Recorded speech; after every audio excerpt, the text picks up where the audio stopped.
Veins తో బాధపడుతున్నారా? భారతదేశంలోనే బెస్ట్ ట్రీట్మెంట్ అందించే ఏకైక హాస్పిటల్ ఏవిస్. నమస్తే, మీరు చూస్తుంది సుమన్ టీవీ. నేను మీ కీర్తి. నాతో పాటు ప్రముఖ ఆస్ట్రాలజర్ సురేష్ బాబు గారు ఉన్నారు. నమస్తే సురేష్ బాబు గారు. కీర్తి గారు నమస్కారం అండి. మార్చి నెలలో కుంభరాశి వారికి ఎలా ఉండబోతోందండి?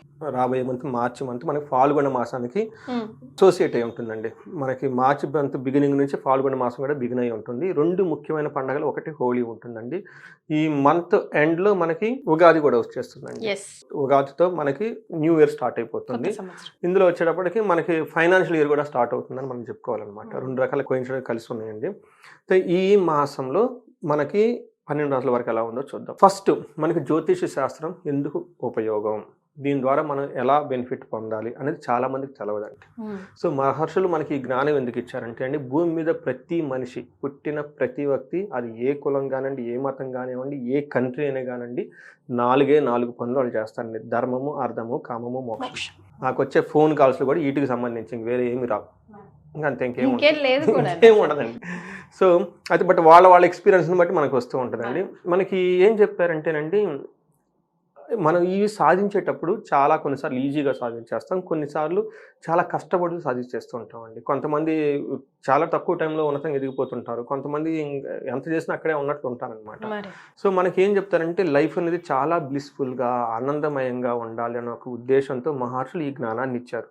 దీని ద్వారా రాబోయే ఫ్యూచర్ మనకి ఎలా ఉంటుంది, ఏ విషయాల్లో అనుకూలంగా ఉంటుంది, ఏ విషయంలో ప్రతికూలంగా ఉంటుంది, ఎక్కడ ఫేవరబుల్, ఎక్కడ అన్ఫేవరబుల్ మనకు ముందుగానే తెలుస్తుంది. మనం ఏం చేయాలి, చాలా క్లవర్గా ఎక్కడెక్కడ మనకు ఫేవరబుల్గా ఉందో మన ఎనర్జీ, టైం అంతా అక్కడ ఇన్వెస్ట్మెంట్ చేయాలి. ఎక్కడెక్కడ మనకు ప్రతికూలంగా ఉందో ఫస్ట్ దాన్ని తెలుసుకోవాలి. మనకి యాక్సిడెంట్లు జరిగిన, అవమానాలు ఏది జరిగినా ఈ అన్ఫేవరబుల్ కండిషన్లోనే, ఇది ఇక్కడ మనకు అన్ఫేవరబుల్గా ఉంది కాబట్టి ఆ విషయం జాగ్రత్తగా వదిలేయాలి. లేదు చెయ్యాలి అనుకుంటే కొంచెం ప్రికాషన్ తీసుకొని చేయాలండి. అలా ఈ శాస్త్రం మనకి యూజ్ అవుతుంది. ఇండికేషన్, ఒక దిక్సూచి. అందుకని జ్యోతి అంటే చీకట్లో డార్క్గా ఉంటుంది తర్వాత, కాబట్టి ఒక లైట్ మనకు పడితే ఒక కాంతి వస్తుందండి. సో అందుకని మన జ్యోతిష శాస్త్రం మన మహర్షులు ఇచ్చారు. ఇది మనకి ఒక గొప్ప సైన్స్ అనమాట. సైన్స్ బియాండ్ సైన్స్ అని నేను అంటూ ఉంటాను అనమాట. ఈ సైన్స్ ప్రకారం మనకి ఈ జ్యోతిష శాస్త్రం ప్రకారం, అందులో వేదిక జ్యోతిషం, నేను చదివేది వేదిక ఆస్ట్రాలజీ. ఈ వేదిక ఆస్ట్రాలజీ ప్రకారం సో మార్చి మంత్ కనుక చూసుకుంటే కుంభరాశి వాళ్ళకి చాలా ప్రాబ్లమ్స్ నుంచి ఒక బ్రేక్ వస్తుందండి. వాళ్ళు ఫేస్ చేస్తున్న ప్రాబ్లమ్స్ ఒక బ్రేక్ వస్తుంది ఈ టైంలో. అట్లీస్ట్ 2 months మే వరకు వీళ్ళకి, అప్పటిదాకా వీళ్ళకి మనకి ఎల్లడ్స్ నడుస్తుంది. అయితే ఈ బాధల నుంచి కొంచెం టెంపరీ ఒక రిలీఫ్ వస్తుందండి. రెండోది ఏమంటే, మార్చి తర్వాత వీళ్ళకి నడిచిన 3వ స్టేజ్కి వెళ్ళిపోతున్నారు. అంటే 80% ప్రాబ్లమ్స్లో నుంచి రిలీఫ్ వస్తుంది. నడిచిన పడే ప్రాబ్లమ్స్ నుంచి కొత్తగా ఆదాయ మార్గాలు అవన్నీ జరుగుతూ ఉంటాయి. అయితే ఈ పర్టికులర్ మంత్గా మార్చి మంత్ కనుక చూసుకుంటే, ఒక రకంగా చెప్పాలంటే వీళ్ళకి ధనం, అంతే, ఇంకేం లేదు. ఈ ఒక్కటే సొల్యూషన్, ధనం ప్లస్ గొడవల నుంచి ఉపశమనం. ఓకే, ఇది 2 మాత్రమే వీళ్ళకి ఈ మంత్ అంత హైలైట్.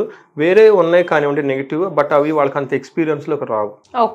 అది వేరే టెక్నికల్గా కొన్ని ఆస్పెక్ట్ల వల్ల చూస్తే, ఫస్ట్ ఇందులో నక్షత్రాలు ఏమనే చూద్దాం. వీళ్ళకి ధనిష్ట 3-4 పాదాలు, శతభిషం 1-2-3-4 పాదాలు, పూర్వభద్ర 1-2-3 పాదాలు అంతా మనకు కుంభరాశిలో ఉంటారు. సో పేరు బలంగా కనుక చూసుకుంటే వీళ్ళకి గు, గే, గో, సా, సి, సు, సే, సో, దా, ఈ అక్షరాలు ఉన్న వాళ్ళంతా కూడా మనకు కుంభరాశి కింద వస్తారండి. మనకి చాలామంది కామన్గా పిలిచే పేర్లు అంతా ఇందులోనే ఉంటాయి. మనకి చూడండి, గాయత్రి కానివ్వండి, సీను కానివ్వండి, తర్వాత ఈ చాలా పేర్లు కామన్గా మన తెలుగు రాష్ట్రాల్లో ఉండే వాళ్ళంతా కుంభరాశిలోనే ఉంటారు. తర్వాత వీళ్ళకి మనకి గ్రహ సంచారం కనుక చూసుకుంటేనండి, వీళ్ళకి 2nd హౌస్లో ఎక్కువ 4 గ్రహాలు ఉన్నాయండి. సూర్యుడు వీళ్ళకి 2nd హౌస్లో వెళ్తున్నారు. వీళ్ళకి ధన ప్రవాహం బాగుంటుంది. బుధుడు, శుక్రుడు కూడా 2nd హౌస్లో మీనరాశిలో ఉన్నారు. కుజుడు వచ్చేటప్పుడు వీళ్ళకి 5th హౌస్లో ఉన్నారండి. ఈ 5th హౌస్లో ఉండటం వల్ల వీళ్ళకి మిక్స్డ్ రిజల్ట్ వచ్చే అవకాశం ఎక్కువగా ఉంది. మనకి లఘు గోచారం, సూక్ష్మ గోచారం అన్న కాన్సెప్ట్ ప్రకారం కనుక చూస్తే, మన మహర్షులు 4 ముక్కల్లో సింపుల్గా చెప్పేస్తారు ఈ మంత్ అంతా ఎలా ఉండేది.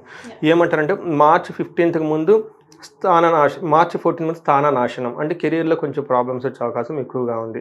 ఆ తర్వాత ఎలా ఉంటుందంటే, ధనము, శ్రియం, విత్త సిద్ధిం, అన్ని మనీ రిలేటెడ్.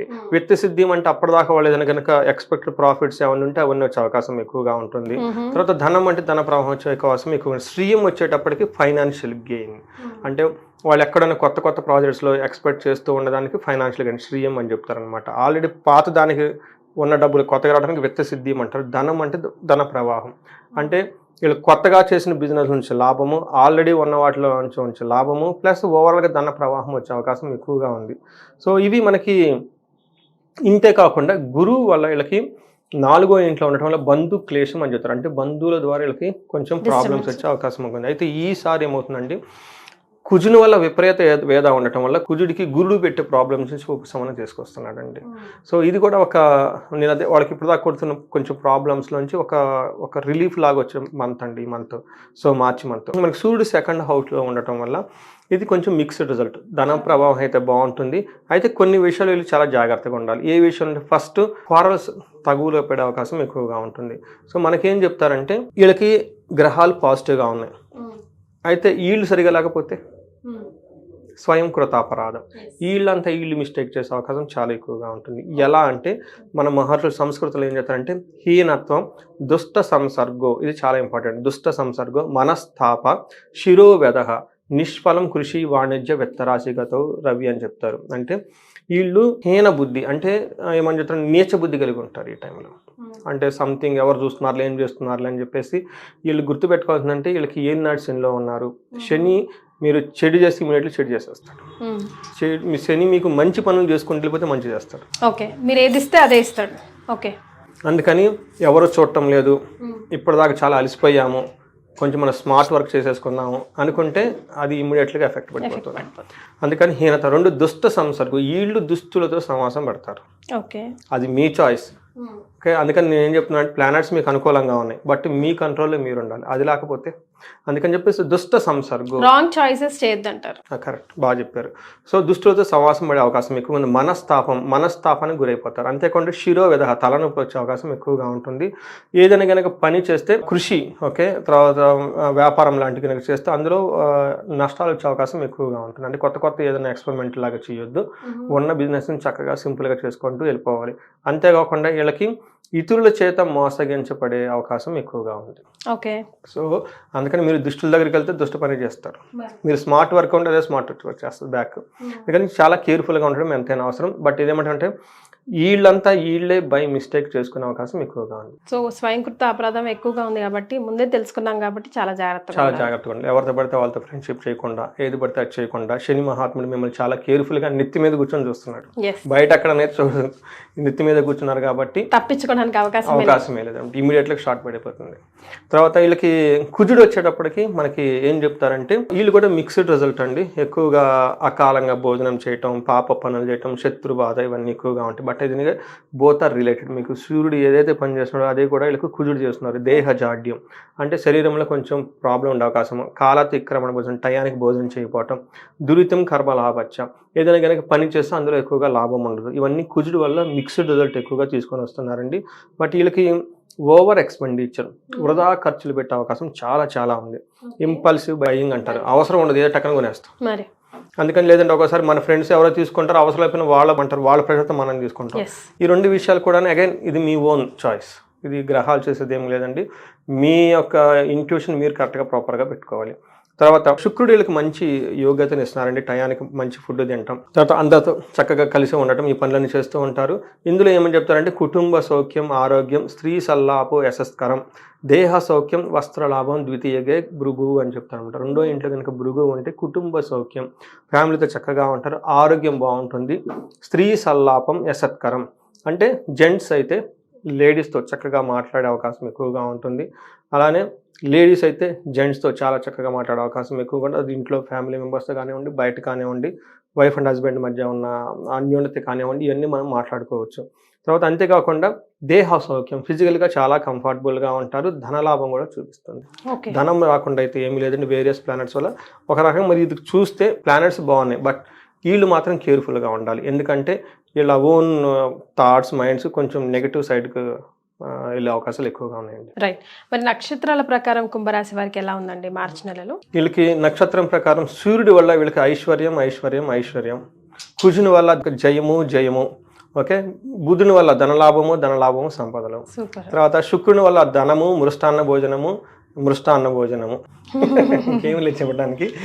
ఒక ధనిష్ట వాళ్ళకి మాత్రం కొంచెం ధనం వచ్చి పోయే అవకాశం ఎక్కువగా ఉంటుంది. ఎట్లా వస్తుందో అట్లా పోతుంది. బట్ మిగతా అంతా ఏమీ లేదండి. ఒక పూర్వభాద్ర నక్షత్రం వాళ్ళకి కొంచెం హెల్త్ బ్లడ్ లో చేంజెస్ వచ్చి కొంచెం ఏమంటారు, కొంచెం హెల్త్ కాంప్లికేషన్స్ వచ్చే అవకాశం ఎక్కువగా ఉంది. అది కూడాను వైరల్ ఇన్ఫెక్షన్స్ కానివ్వండి, లేదంటే బ్యాక్టీరియల్ ఇన్ఫెక్షన్ కానీ, ఇలా బ్లడ్ లో కొంచెం చేంజెస్ రావడం వచ్చే అవకాశం ఎక్కువగా ఉంది. ధనిష్ట శతభిష నక్షత్రం వాళ్ళు గ్యాస్ట్రైటిస్ వచ్చి తద్వారా చెస్ట్ పట్టినటువంటి అవకాశం ఎక్కువగా ఉంటుంది. కొంచెం హార్ట్ పేషెంట్స్ ఎవరైనా ఉంటే కొంచెం ప్రికాషన్స్గా ముందుగానే ఏ ఫుడ్ పడితే ఆ ఫుడ్ తినకుండా కొంచెం జాగింగ్ చేస్తూ, వాళ్ళకి ఆల్రెడీ పాతలో ఉంటారు కదండి, డీవేట్ అవ్వకుండా చక్కగా చేస్తే బాగుంటుంది.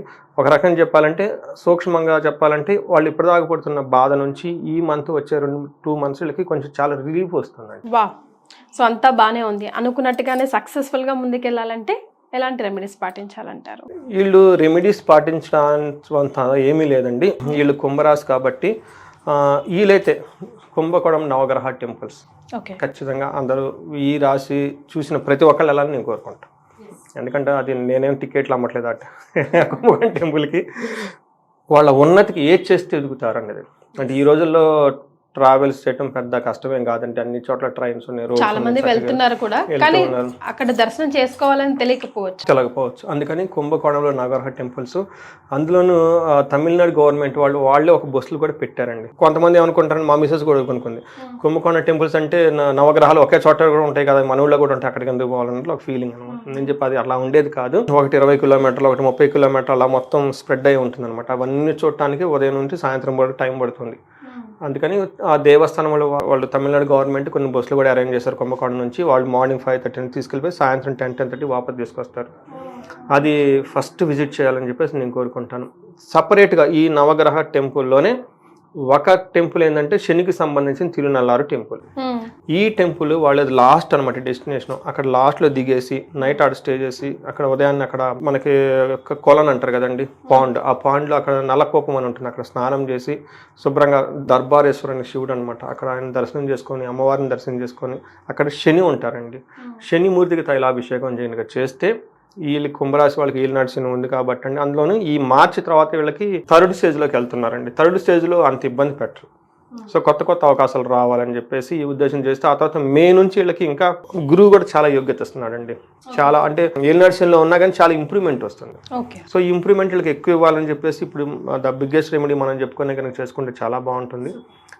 ఇంకా అంత దూరం మేము వెళ్ళలేమనుకునే వాళ్ళు కొంచెం హోమాలు కనుక చేయించుకునే వాళ్ళు ఎవరైనా ఉంటే కనుక వీళ్ళకి మన్యు పాశుపత హోమం ఇది కనుక చేయించుకుంటే హాఫ్ డేనే ఉంటుందండి. చక్కగా చేయించుకుంటే ఇన్స్టెంట్గా రిలీఫ్ వచ్చే అవకాశం ఎక్కువగా ఉంటుంది వాళ్ళ బాడీ బాధల నుంచి. రైట్. సో కుంభరాశి వారికి మార్చి నెలలో ఎలా ఉంటుందో తెలియజేశారు సురేష్ బాబు గారు. ధన్యవాదాలు.